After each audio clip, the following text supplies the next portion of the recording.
Nabutu nabato sambeli na bango ya enquête on a lobake. Oko risquer au condamner batu nyonso mokili mobimba. Pourtant, ce sont les barrières invisibles qui te bloquent. Oko risquer lo batu nyonso ba mabe. Pourtant, c'est les barrières invisibles qui te bloquent. L'homme de Dieu, tu nous lis encore Nombre chapitre 22. Dans Nombre 22, je dirais. Toté milikolo, ba otanga ba verset moins belé. Et on rentre dans la prière. Ce n'est que 15 ou 20 minutes seulement. Nombre chapitre 22, le verset 22, nous lisons au nom du Seigneur. Amen. La colère de Dieu s'enflammant parce qu'il était parti. Et l'ange de l'Éternel se plaça sur le chemin. Kanda Nanzambe et Mataki, puisque Akendaki, l'ange de l'Éternel se plaça sur le chemin pour lui résister. Balaam était monté sur son ânesse. Et ses deux serviteurs étaient avec lui. L'ânesse vit l'ange de l'Éternel qui se tenait sur le chemin. Son épée nue dans la main. Elle se détourna sur le chemin et alla dans le champ.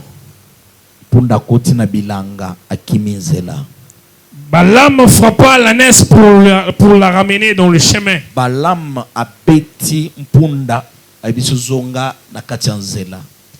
L'ange de l'Éternel se plaça dans une sentière entre les vignes. Il y avait un mur de chaque côté. L'ânesse vit l'ange de l'Éternel. Elle se serra contre Mire et pressa les pieds de Balaam contre les murs. Balaam la frappa de nouveau. L'ange de l'Éternel passa plus loin et se plaça dans un lieu où il y avait point d'espace pour se détourner à droite ou à gauche.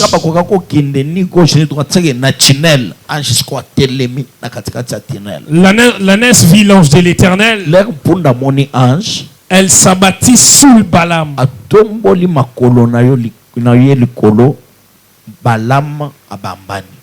La colère de Balaam s'enflammant. Et il frappa l'ânesse avec un bâton. L'Éternel ouvrit la bouche de l'ânesse. Et elle dit à Balaam, que t'ai-je fait pour que tu me fasses de 3 fois? Balaam répondit à l'ânesse, c'est parce que tu t'es manqué de moi.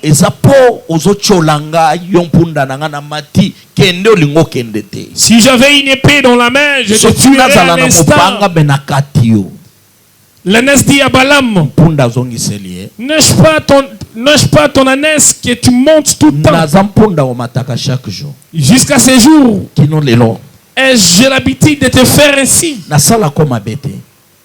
Il répondit non. L'Éternel ouvrit les yeux de Balaam. Et Balaam vit l'ange de l'Éternel. Pour la gloire de Dieu. Zambe nangaya pambola yo. Zambe ya lola mona yo. Na koloba ebele te meto sambela ndebele na biso ko même les rozoya. La taille lamba ya ke soto bito fukama ofukami. Soto bito telem o telemi. Soto bito baluka na mabele o baluki pe na mabele. J'avais déjà prévenu. Donc les rozoya koyate na bilamba fetite. Ya kana bilamba ya mutoa ye koluka nzambe. Bible zoba ke na Ninive. L'air bateya mi parole. Bango nyonso balati basaki. Balati bilamba ya salite baleleli nzambe. Nzambe a changé qui. Na pesa qui exemple lobby. Il y a pasteur Richard Tioka oya Shekinah Tabernacle. Leur église est tombami awa ezaki dimanche pasteur Aleli na maloba oyo. Abinzambe soki ezaki lisumu na sala na tambola mabe yokelanga mawa. L'année passée, même période, maye koti na cave, biloko nyonso eziki, mikande eziki, administration nyonso eziki. Année oyo, même période, l'année passée c'était le 16 avril. Année oyo, le 17 mai, une année après, église epeli moto. Ce qui est qui te pépisa quelque part, papa, limbisa ngai. Ba barrière invisible. Pour Nabo Bazana Kokoma, c'est très important. Les barrières invisibles, c'est le quoi se quitter. Barrières invisibles, c'est là que Mutua lo bana ne kindoki, akanga bana kindoki, mais bana bandoki te. À cause de la barrière invisible. La barrière invisible et kabola mabala. La barrière invisible. Et inisa yo même na batu musoka na kité à cause ya ba barrière invisible. Ba barrière invisible tika batu na retard na vie. Barrière invisible. Puisque eza lokolo ozobunda na mutu, okola te ozobunda na mutu, mais ozomona ete. Ozobunda na loko, mais ozomona te, ozo enkese kaka baku. Mais tant que vous avez nane wazo kanga mabanga ozo mona été. Que Dieu te bénisse. Boba za kilo bisona obandela lelo po lobi za introduction ozo idée na mateo ekolanda. Sona na binate ya lelo mbala moko okobunga oyeba te de quoi il s'agit. Tozana 14 jours ozo la délivrance contre les barrières invisible. Na mukuse na lobaki que les barrières invisibles ezali ba force topé ba obstacle et c'est camouflaka na vie ya bana na Nzambe pona kotika bango na retard pona kopekisa progression lobana no progression. Au contraire, il y a progression dans la vie. Progression, ils ont l'air de toi qui est liboso. Tout va bien, makambo est normal. Maintenant, les barrières invisibles viennent s'imposer dans la vie de l'enfant de Dieu. Pour qu'on sa progression à kende libosoté. La terre qui l'a dit kolobake. Parfois, Nzambe a yebi mitema na biso kolega biso moko. Là, on appelle ça qui t'aime. Ça fait 3 semaines qu'on a blobé là qui t'aime. Il y a des barrières invisibles. C'est ça, oui. Tous en église, on appelle ça en lobité. Ça fait 3 semaines qu'on appelle système qui est tous en 14 jours. On va parler sur les barrières invisibles.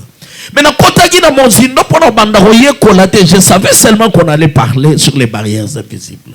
Mais personnellement, je ne savais pas que personnellement je serais affecté par ce thème. Peut-être le Seigneur l'a voulu ainsi pour tout ça, mais là, non, la dimension moko. Zama sali ngo bongo sali nganko pour na sentir na minute ndenge mutu moko nyoko ma na barrière invisible là. Tomata no dimension moko à prière. Nzambe na lola pambola yo. Nzambe amona yo. Betele suma boko makazi. C'est que bana Israël bazomi kuta bloqué na Israël na Égypte pendant 400 ans. 400 ans d'esclavagisme. En réalité, ce n'est pas Pharaon qui bloquait les enfants d'Israël. C'était le Dieu de Pharaon qui bloquait les enfants d'Israël sous l'esclavagisme. C'est ce qu'on a dit dans Misu. Au moment que Pharaon a gagné la bombe. Pouvoir nini muto kokozala nango atababi ke révolution zakate révolte zakate 400 ans na kati ya mboka wana un jour biso ko fungama otombo kipe. Mais en aucun cas bana Israël bazaki ko tomola mutute ya ke tolongo na boumute. Pourquoi? Ils étaient bloqués par les dieux de Pharaon. Ce n'était pas Pharaon, mais il y avait des barrières invisibles. On a compris qui s'abango babima balongo na boumute. Zambe la lola mona yo. Parfois dans le domaine il y a barrières invisibles. Non, mais derrière ce qui te bloque, il y a vraiment ce qui te bloque réellement. Le même Moussala, nde ozola epesa yo garantie andako papa. Moussala ka wana, de rozo banda yango, yango nde sala ke maka mususu fungwama. Yo mongoloba ensemble zolokumu na uko pas bien c'est comme na zo salo na ko kende na musika kaka le même musala nde côté celui ba perte belé. Et pendant que tu loba tu te décides même ya rotika musala parce que ils ont lié au temps et belé mais mbongo eza sosoté. Le problème est à musalaté. Le problème c'est la barrière invisible qui s'est camouflée na kata musala na yo. Les barrières invisibles, les ya kanavi en mutu. Et kotinda yo, terrain ya bitumbezao, mais tindio po ke bunda kote kuna. Je m'explique. Roi Balam, et qu'est-ce que je dis? Roi Balak. L'air yo qui roi Balak, Balak a sa roi ya Moab, et ça na Bible na nombre. L'air a apprendre que Bana Israël bazoya, personne ne les résiste. C'est que ceux qui habitent, babi toi attaquer, ba quoi attaquer. Bana Israël bazoya, autre chose bato bosana. C'est que avant d'attaquer, ils venaient d'abord bazotina ba espion. Ba négocier babi nous sommes un peuple béni de l'Éternel.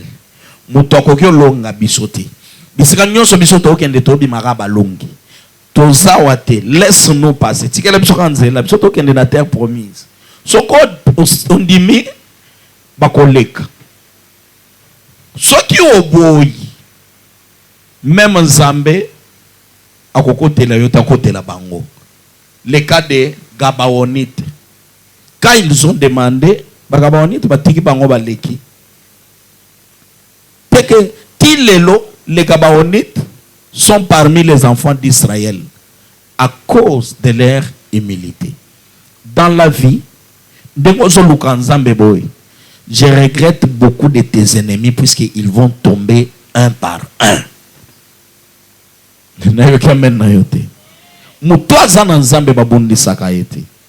Surtout, faites attention. Tu risques de combattre et que Nzambe est à côté de lui. Même Moutoazo combattre en mitonime. Ça qui est faible, comment ma coco résister? Bon, non, à résister puisqu'il a Dieu à ses côtés. L'herbe Israël bazoya. Qu'est-ce qui se passe? Balak libo solo ko la roi. Normalement, il fallait qu'il y ait basenga Balak nzela tous les kaboye boy boy. Balak abiba olekate. Balak ayebi bien. Abisoki na bina bunda na bango na longa te. Po Nzambe à côté la bango. Le quoi bango bazaka fort spirituellement. C'est que Balak ana ba char de combat, ana minduki ya minene. Mais malheureusement, bon Nzambe dimension spirituelle Balak azate. So Israël a ana armata morote. Mais ngambo na ye côté spirituel aza fort. C'est ça qui va faire que Balak a que Balam. Pour dire que Balam, il était spécialiste en termes de malédiction. Balam, ce qui a maudit que yoko bongate, vina yope ko bongate, il est expérimenté en domaine ya malédiction. Omituna men commande oui. Même na mokiliao, toza pena ba spécialiste. Le gros sakananga nake luka leki na ngaya ola kisayo. Leki azoya po abeta teme po ya ko finga. Ipo abike leki na yeso ki a fingi moto. même mutuana tikalaka na soni na quartier. Est-ce que mutuana zolandanga bien? Abike yo loko sangena ngana zelana ke lukelo lekinanga. Leki azo ya po abetaka te, mais mbanga danser. Ce qui leki a telemi a fingi. Yo moko obi ke lobe te. Moi suis na fingiye. A fingiye. Oyoki na soni akobima. Parfois ozaki na raison. Mais bah il y a quelqu'un qui est plus fort en toi dans un domaine quelconque. C'est comme ça avec les barrières invisibles. Yango ebi miselo ko liboso. Et batami simaya eloko wana. Et c'est camouflé. Là yozo bundana neloko tu es en train de passer du temps. Yango ezo foncé ezo matisa sous mafuta. C'est alors que Balak va chercher Balaam pour lui dire que bitumo est sous son niveau T. Kende matana dimension ya molim. Kolomona yo, zama pambola yo. C'est que ozana posande exemple on appelle ça o changer musala pour musala na batu ba komi belé.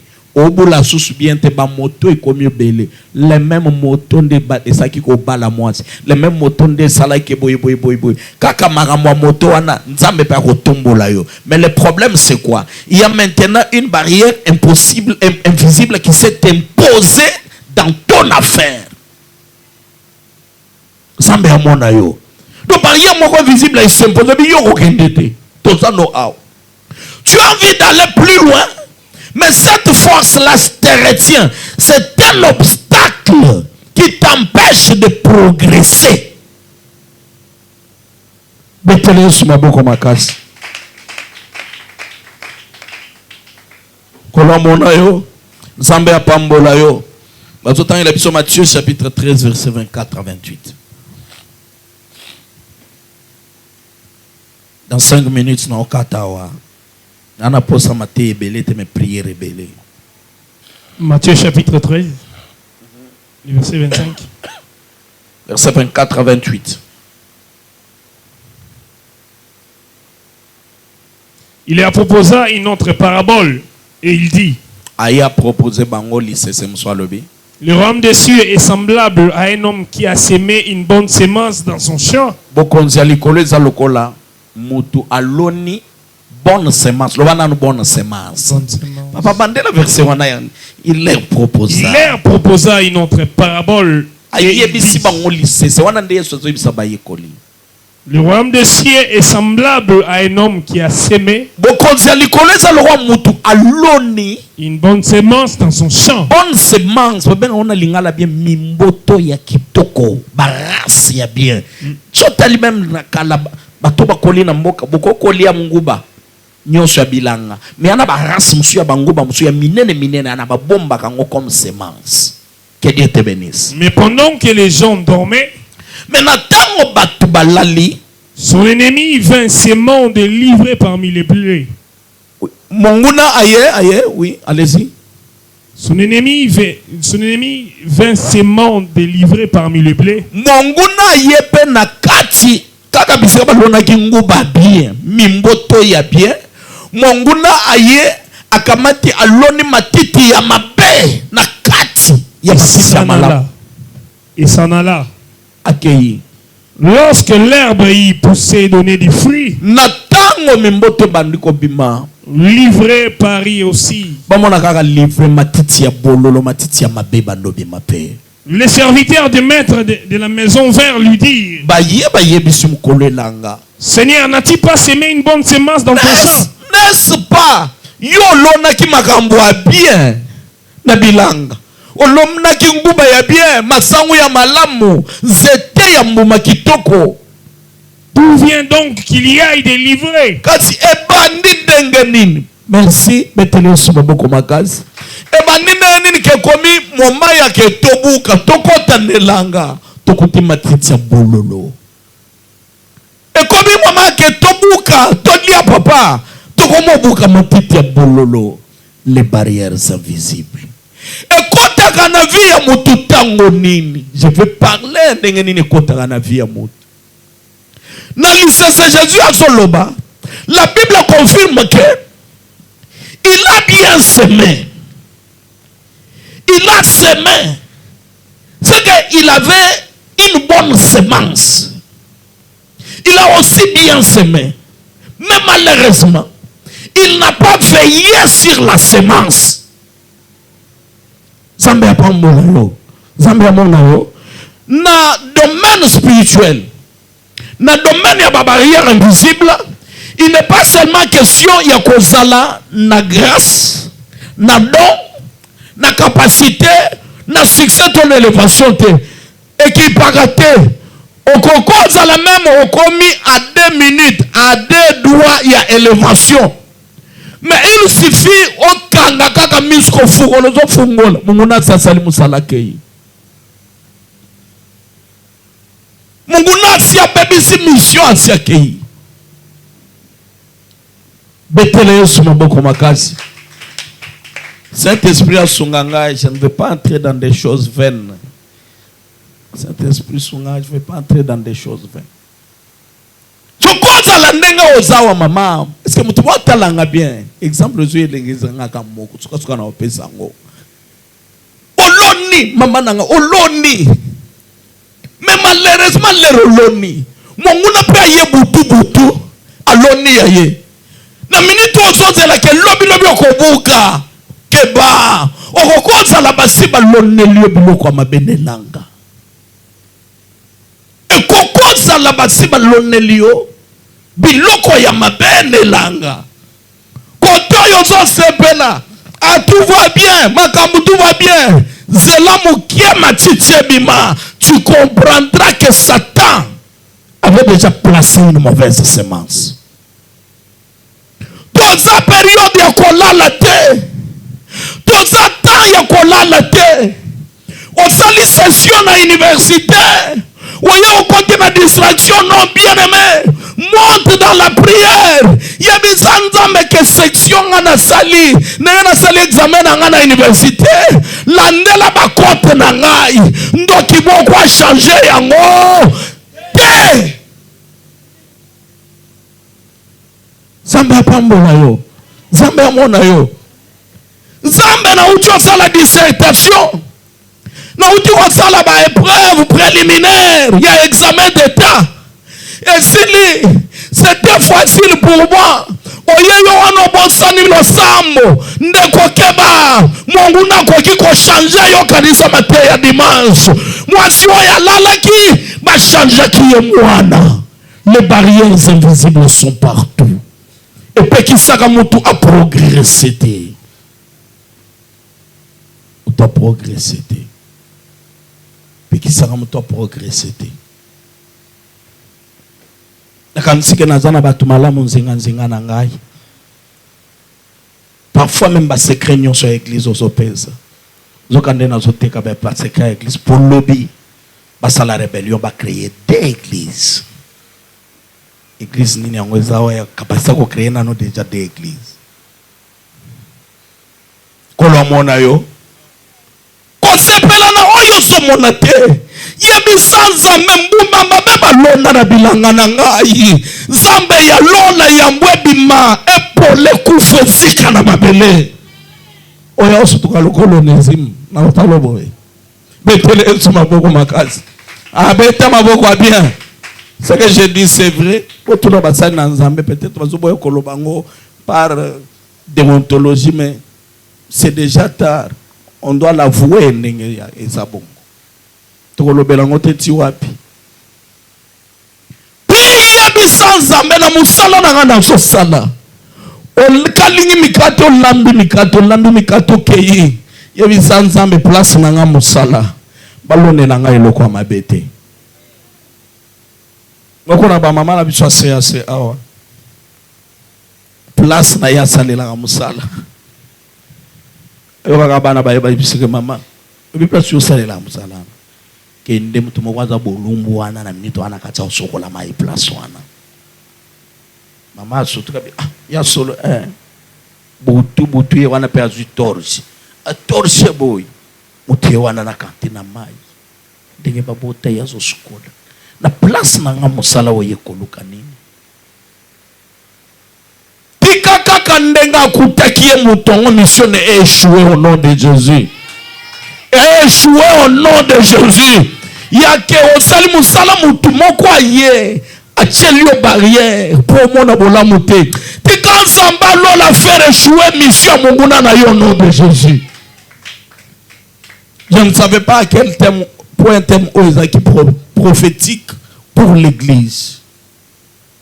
Je ne savais pas. Tosambela. Yaya tosambela.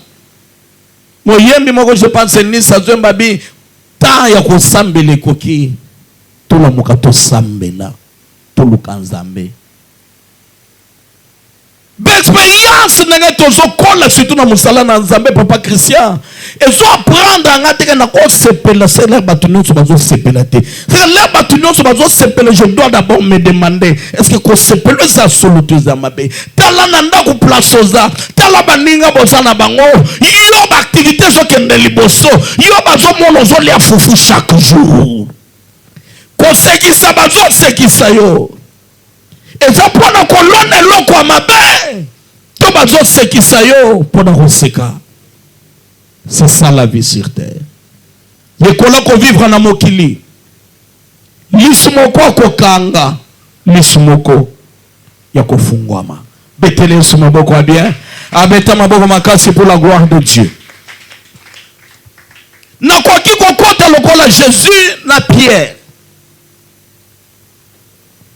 Luc, chapitre 22, verset 31. Luc, chapitre 22, verset 31. Luc, chapitre 22, le verset 31. Le Seigneur dit, Simon, Simon. Satan vous a réclamé. Satan a réclamé yo. Pour vous gribler comme de fromage. Mais j'ai prié pour toi. Le fromage. Comme de fromage. Satan seigneur nika yo. Ndambu ndambu. Ndeba nikaka masango.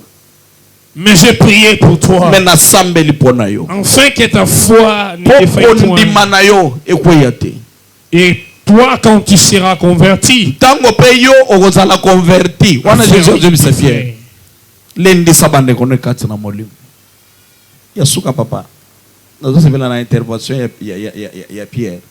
le Seigneur lui dit, Pierre, je suis prêt à aller avec toi en prison. Pierre Dazolo, ça c'est l'intervention de Pierre. Pierre a dit à Jésus que au monde nazaboy Yesu aussi ngai naza prêt à kokende no tina prison et à la mort. Même tina kufa to kufi penayo. Le verset 34. Très bien. Ce qui sawana. Jésus dit à Pierre. Jésus a dit à Pierre. Je te l'ai dit. Les coqs ne chantera pas aujourd'hui que tu n'iras. Ti tongo etana basoso lela na tongo ozala uwanganinga 3 fois de me connaître. Mbala misato betele Jésus maboko makasi abeta maboko a bien beta maboko a bien beta maboko a bien bien-aimé dans le Seigneur. Tant zolo par exemple tikala na état de jeune sambela bamusozo papa bandi mamne wana jeune keba sambela lukanzambe. Pierre bazo tambola na Jésus. Bazo bete pema solo comme il faut, bazo loba, Jésus obesa ba ma sese ba lobi amen. Ermoko ba ke pour Capernaum, bazongi na ebite soki wa. Après moment Jésus azo tala Pierre atali gabo, Pierre talanga bien. Pierre a fixé Jésus. Jésus atali Pierre ne longi. Azo besa ko moni yo. Yo tambola kao. Yeba déjà que Satan achayo na file abendi yo poanika yo ndenge banika ka fufu alamba yo okufa mengai na sambeli pona yo.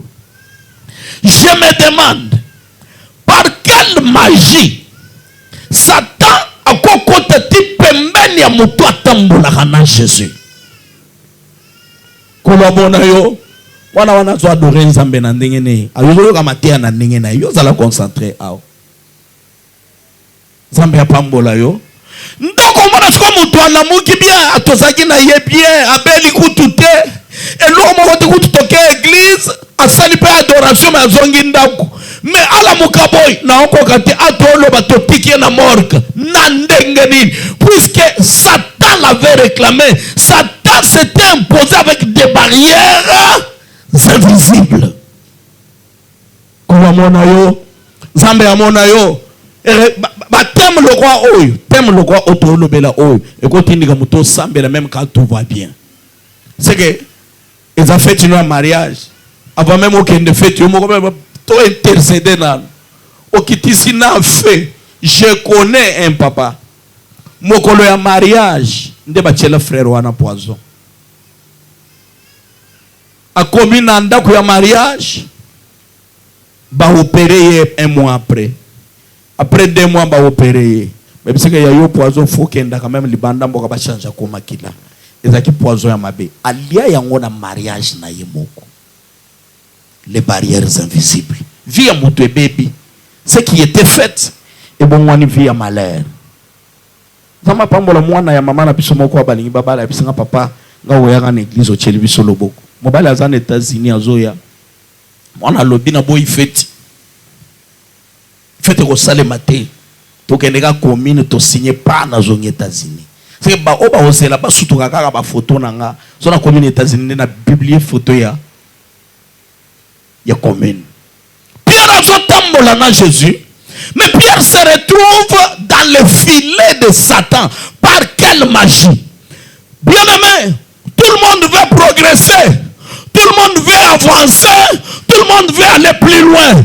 Bien aimé, kolingate ou avancer pambate.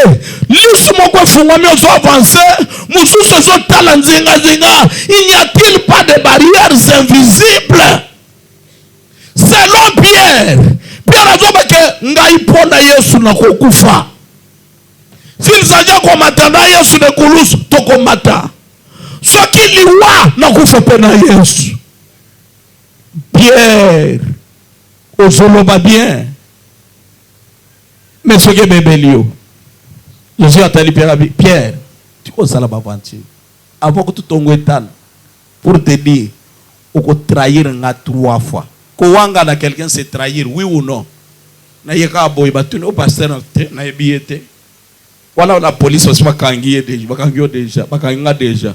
Au pasteur nous boza église mo te, tout le kabana nyoso c'est tout récupérer bango. Makelele le kisha pokwa. To kanga bango. Tout le batune. Betela yesma. Na zebi semno makambo esane maka. Makelele kina katia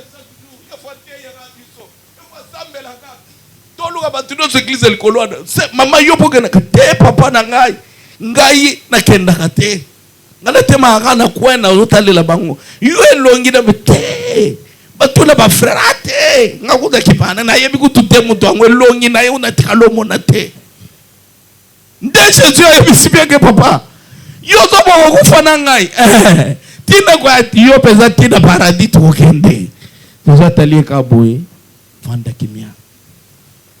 Ba barrière invisible qui paraté. Awa tozoloba.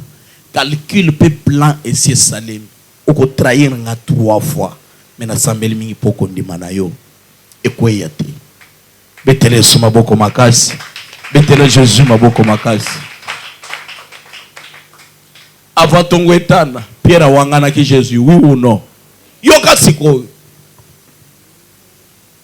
Pierre azaki na Jésus pembeni na ye azo sambela pona ye azo intercéder pona ye parce que la Bible dit qu'il intercède avec des soupirs inexprimables auprès du Père.